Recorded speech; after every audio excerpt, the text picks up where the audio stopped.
in talking to Chris, he said, well, maybe they have this offshore aggregation site like the white sharks, but we need to get these satellite tags on them, which give accurate positions to find out that.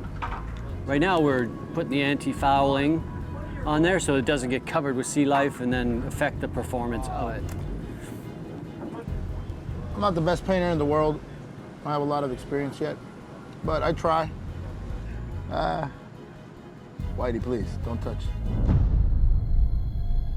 The satellite data Pete and Alex checked between expeditions in their lab at the University of California at Davis revealed perilous migration tracks.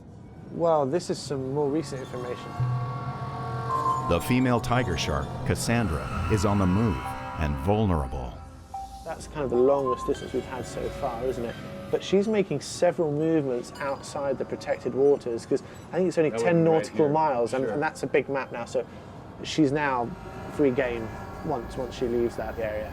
The poachers are slaughtering the sharks inside the park. Can you imagine what's going on outside the park? In international waters, it's a catch-all free-for-all, mainly from long lines. Well, long lining is, as the name suggests, a very long line. And the real problem about long lining is the magnitude of it. There's, at least here in Costa Rica, and in the whole eastern tropical Pacific, there's several thousand. These boats set long lines that can be anywhere from 15 to 100 miles long. They can have from 800 to 5,000 hooks. And when you do the math and you figure out how many hooks are out there every day fishing, then it gets kind of scary to imagine one of these sharks or any one of these animals swimming by without tangling or running into one of these and actually biting the hooks. Getting tangled up in long lines is a problem for ships too, as the Sharkmen experienced firsthand on the way to Cocos. Well, we got the long lining is so thick from the shark finning industry in Costa Rica. We got a bunch of long line gear underneath the ship. And Diver Dave's down there trying to get it off the bottom gear here. It looks like it's hung up on a zinc.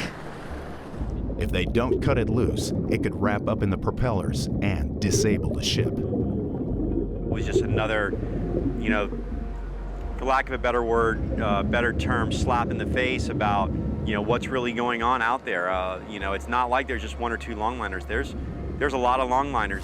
See if you can get a hook on that. Just lower it down right there and get the hook around it. They're not seeing this rope. I was giving them this so they could tie it on and we could pull it up. And you don't need to tug on it a lot. Just try to get that hook on it so that if they let go of it, it doesn't drift away.